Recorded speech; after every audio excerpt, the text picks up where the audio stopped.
Suki beat.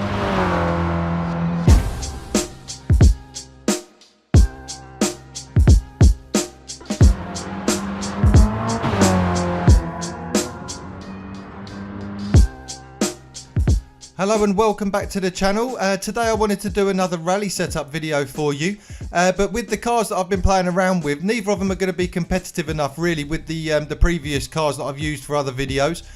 They're a lot slower, they're much older as well, but what I thought I'd try and do is set up a fair competition between the two, and I thought it would be quite interesting as well, with one being front wheel drive and one being rear wheel drive, just to see which one's going to come out on top.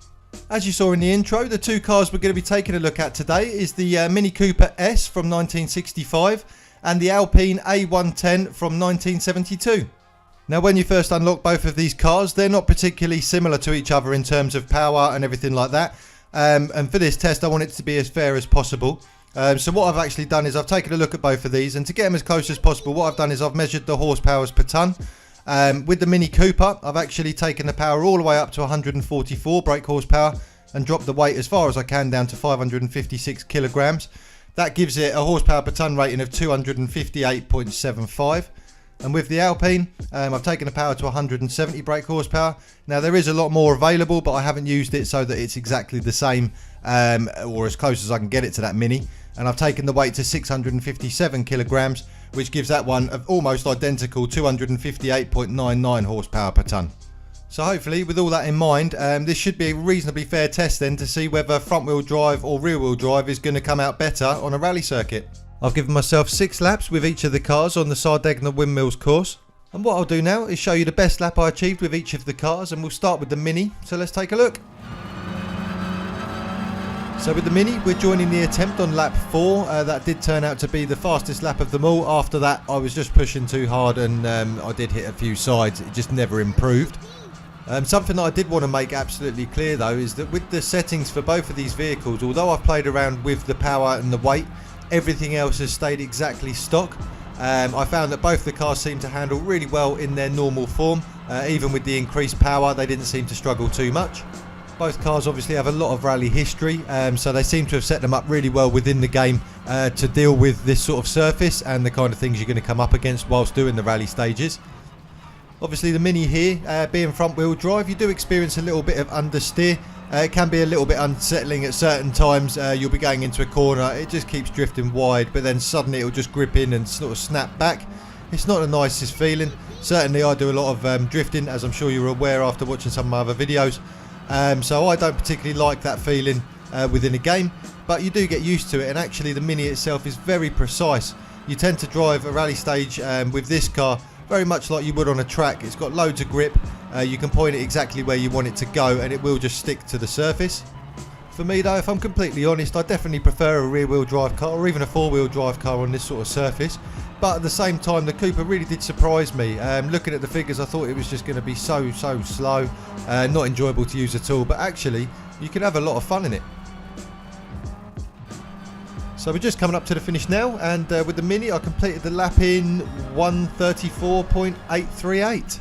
It's not too bad, there's definitely room for improvement there, but like I say, I've just given myself 6 laps here. It seems like the fairest way to do it. The A110 is going to have the same treatment now, so let's go over to that and see how that one does. So here we are with the Alpine, and we're going to jump straight into lap number 6. So it was my final lap of my attempt, and it was the fastest. The chances are I would have got faster if I continued, but this is the fairest way to test it. One thing I didn't mention before is that with both these attempts I have got the cars set to automatic. I wanted to do that. It just takes away the ability for me to make any errors. Obviously the shifting's being handled by the computer. There's no chance that I've missed a shift, slowed the lap down, anything like that. So there's no arguments on that side, so that's why I've chosen to do it.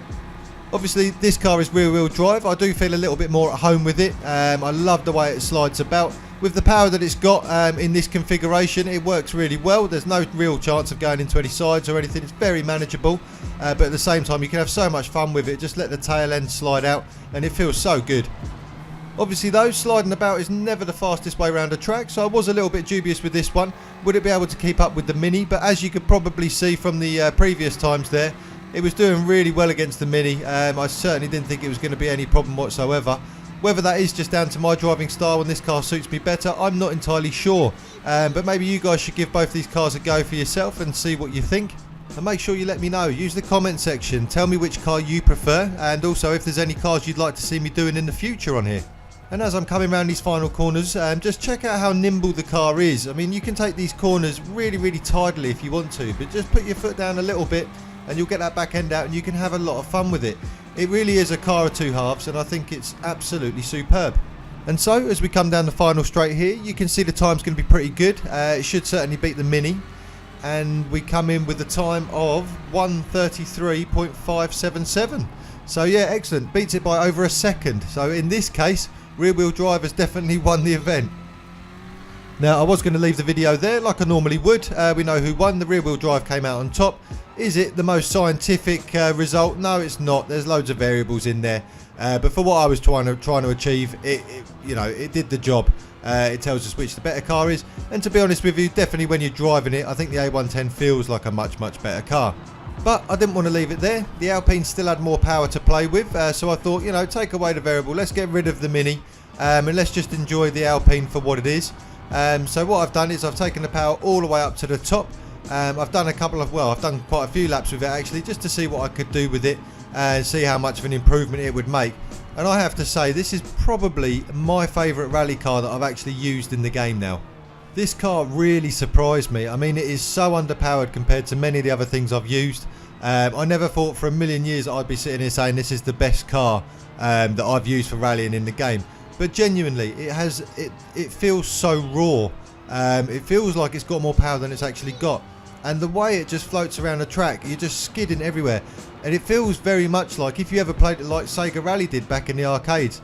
And I know that's an odd thing to compare it to, because we're talking sim racing here. You don't want it to feel arcadey. But this car just has this playfulness that just makes you want to take it around the track again and again and again.